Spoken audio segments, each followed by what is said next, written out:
Good morning, friends. Hello, hello. I think it's still morning. Yes, it is still morning. It is a cold morning in Central Texas. And I wanted to jump on and say hello and share with you a very important topic of discussion that came up in my networking event that I led this morning, Taylor Area Business to Business Association. The question that came up as we were discussing, situations that come up in life and issues that we deal with, whether it's emotional issues or business issues. I talked a little bit about our issue at Top Hat's office this week, but mainly, we talked about underlying issues, those things that kind of get below the surface. And so we went through this exercise that I want to share with you today.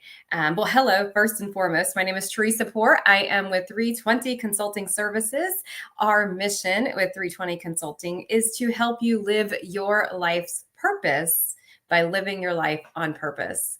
And one of the things that gets in the way of us fulfilling our life's purpose is those underlying issues. So today we're going to just go below the surface a little bit and literally go below the surface a little bit.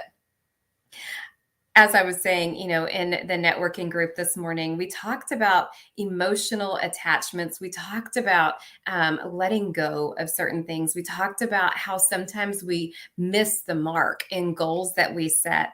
And sometimes we take like a fist closed approach when it comes to things, because when our fist is closed, we feel like we have a little bit more control and, whatever emotions that you have around that. And what our conversation ended up becoming is that we've got to get below the surface. I feel like in today's time, we are like total surface dwellers. Seriously, we are surface dwellers. We hang out above this kind of surface level. Maybe it's because of distractions. Maybe it's because of social media. Maybe it's because we have access to so much information like at our fingertips so fast that we are just hanging out on the surface. But we forget that there are so many layers, and that sometimes you have to pull yourself back a little bit and decide and figure out what's really going on. And one of the activities that I have learned to employ in my business, in my mentorship programs, in the way I personally solve problems and deal with emotions and things like that, is a technique called the 5 whys. This was first given to me about 2.5 years ago. I got on this one time and one time only coaching call with a friend of mine, and he had this crew. And I was telling him an excuse. Like I was telling him, I am ready to earn XYZ. I'm ready to do this in my life or whatever. And he said, have you ever done the 5 why exercise? And I'm like, no, what are you talking about? And he said, well, let's try it. I'm like, well, I can, impromptu things pretty easily. So, okay, we'll try it. And he said, okay, so tell me why you're struggling in this area. And then I told him. And then he said, okay, why? And I said, I don't know. He said, no, why? And so, what I want to encourage you to do, I want to tell you about this 5 why exercise, because I had to learn it. I had to learn how to use it because it is truly game changing. So, the purpose of the 5 whys is to, like I said earlier, to get below the surface a little bit. If I'm dealing with an emotional situation, I could say, well, she pissed me off. Well, why? Well, because she did. No, that's not really why. Right.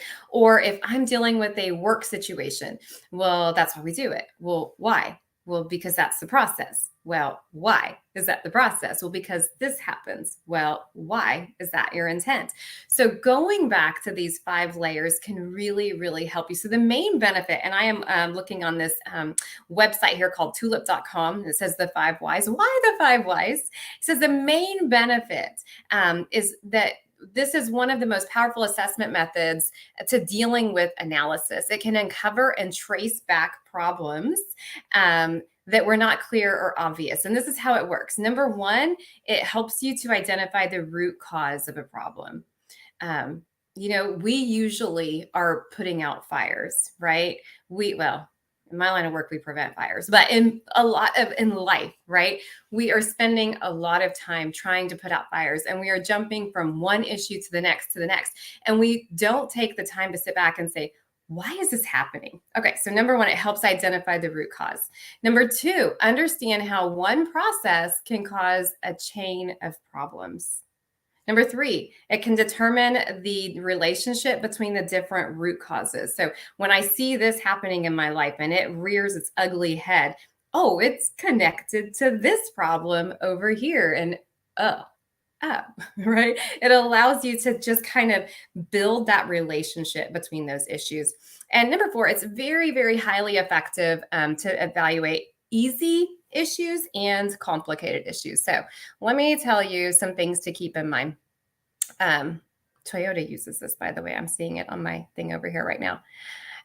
So how to complete a 5 whys root cause analysis. I wish the guy that did this exercise on me 2.5 years ago would have told me what I was about to get into, because I became extremely transparent in about 30 seconds with a online room full of strangers, which was great looking back, but then it wasn't very comfortable. But anyway, how to complete it. So begin with a specific problem. So what is one problem that's in your life right now that you can identify?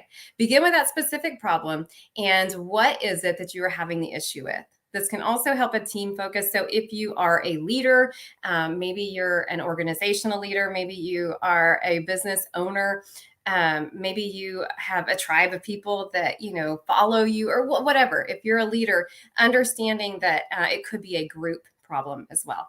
So number two, ask ask why the problem happened, and write down the answer below to the specific problem that you listed in step one. So that's a little bit of an analysis before the analysis. And then here's the good part. Keep asking why. All right, that can be hard. Yeah. Keep asking why. Why did this happen?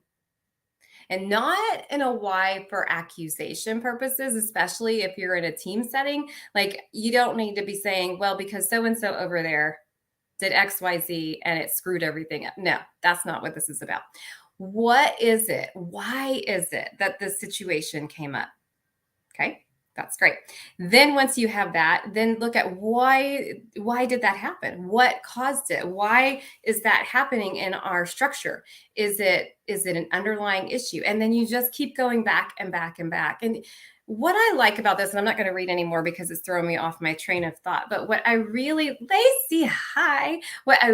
like about this is, as I said earlier, so many times we go from problem to problem, emotion to emotion, and we just think, well, this is just the way it is. I'm just an emotional wreck, or I am just a XYZ. I am just always dealing with problems.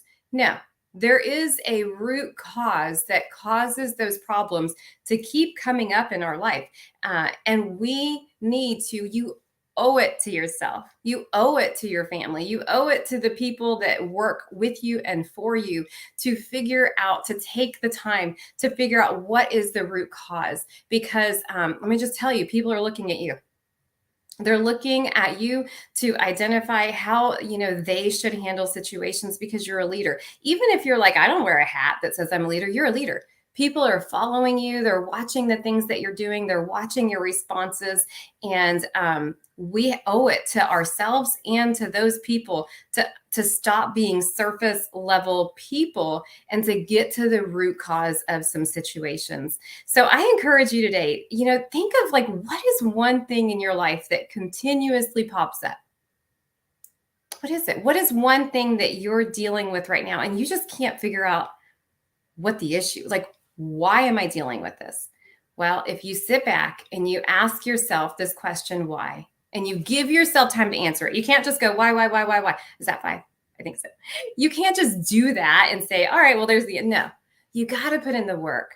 But when you put in the work to identify the below the surface things, you will become such a person of impact and influence and substance that you will stop having issues and you will help other people figure out how to really deal with those situations that constantly come up in their lives. So thank you for jumping on with me today and watching this quick little video with me. I had so much fun with my business networking group, going over some different situations with them and really kind of walking through what that looks like. And that's my passion. I love helping people figure out what is deep within inside of them and help pulling it to the surface. But we got to go deep to find it. So thanks for going deep with me today, you guys. I appreciate you. Thanks for watching. Have a wonderful day, and we will see you tomorrow. Bye.